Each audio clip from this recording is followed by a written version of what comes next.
So my name is Shearer. I'm the CEO of a technology company called Regen.network. And I think that bringing technology into this conversation is an interesting place to go. And I'd say there's two main narratives around technology and agriculture in the world right now. And they have two very different outcomes in terms of where the world would take us. One narrative is the narrative that we've been hearing here, which is that we can apply appropriate technologies and engage people from a bottom-up place where we live in a context-specific world where we engage cultures and economies on the ground and encourage them to innovate and encourage local communities and local foods, and technology can aid in that. That type of technology can also aid in trust and transparency around engaging the financial world. And if we really are going to achieve that $1.9 trillion per year target that the United Nations said is necessary to meet the Paris Climate Accords, there needs to be technology and trust and transparency to make that happen. Unfortunately, there's another narrative around technology that's much more well-funded than the narrative I was just talking about. And it's the narrative of Monsanto and of Bayer and Syngenta and John Deere, which is this narrative of we're not going to feed the world if we do what these folks are saying here. We have to use precision agriculture. We have to move more towards robotics. We can't trust human beings to manage the landscape anymore.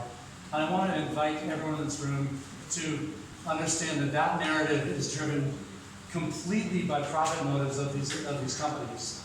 They're not actually interested in the well-being of the people of the planet. They're not actually interested in the ecological well-being, the cultural well-being, or the nutritional well-being of the humans of this planet. And we can see that because they've been doing it for 80 years.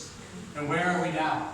That narrative just takes us more towards a disconnection of human beings from landscapes, a disconnection of our core purpose as human beings on this planet, which I believe is to play a role of stewardship. We are not actually separate from nature. We're one of the creatures on this planet, and we have a beautiful role to play therein. So that's an interesting thing to be saying as a CEO of a technology company, right? So how does technology play into this? And what I would like to see is that there are claims that can be made by any of the stakeholders. And I would say all the stakeholders in the food systems world are interested in understanding what's really happening. If you think back to looking at that Google map that we saw earlier, if you zoomed out a little bit, you saw that there was hundreds, if not thousands of farms just in that one county in Switzerland. There's thousands, 10,000 farms in Kenya. Right? There's thousands, millions of acres under management in Iowa in the United States. This is the case all over the world. 37% of the world's land surface is managed agriculturally or pastorally. This is a key place for us to intervene if we need to make changes in the planet. Right? So how can we engage with farmers and invite them to uplift the way that they interact with the landscapes in the way that we heard from Roger in the first talk. And I would invite that if the capitalist system is built to reward value, right? If something has value, it should have a price on it. And I would claim that there's nothing of more value right now than a regeneration of this planet. There's nothing of more value right now than the growth of soil and landscapes. There's nothing of more value right now than the growth of trees and the agricultural systems, biodiversity, right? So how do we connect the finance? How do we connect the people on Wall Street who have the money? How do we connect the UNCCD that has a $100 million fund, or I don't know how much it is, but they're matching it. Apparently there's $1 trillion sitting on the sidelines right now waiting for real-world impact investment. And that's what Regen.network is attempting to do. So our belief is that agriculture is the most important intervention node. Our belief is the world is moving towards trust and transparency. I'm going to skip past that slide. We're building a platform to make it easy for farms and brands, as well as other institutional players, to make agreements with farmers around the world.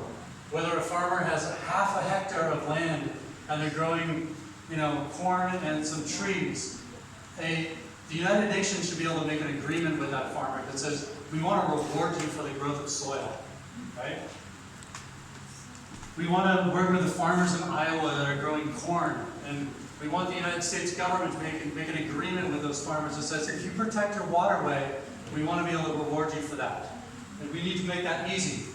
I want to focus on the technology part. Right now, we're at an unprecedented time in history where this is actually possible.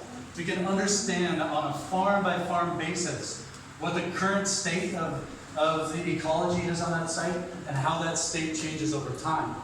Right? So, if a government or a brand or an insurance company is interested in seeing that state change over time, and they're willing to say, hey, I've got an economic interest that I would like to put up, if you are willing and able to demonstrate a positive ecological change over time, we will reward you for that, right?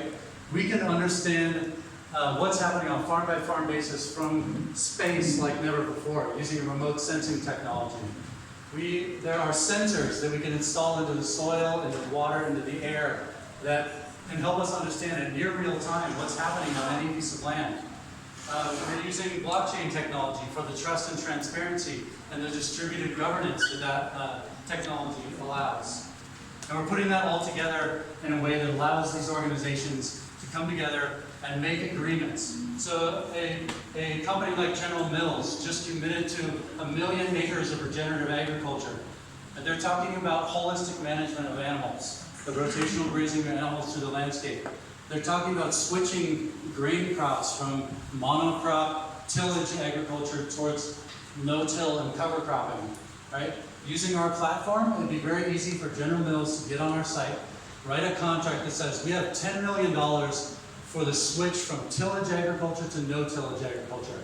Any farmer in the entire world that is growing corn, wheat, barley, or rice that demonstrates using a scientifically robust protocol that you have shifted from tillage agriculture to no-tillage agriculture, we will reward you $15 an acre, or whatever it might be, right?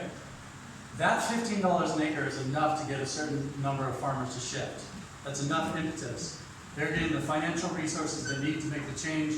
The brand is getting the impact associated with their investment to use on the ecological accounting frameworks, to be able to make claims to their customers. And the consumers have trusted and transparent information about impact that that brand is actually associated with.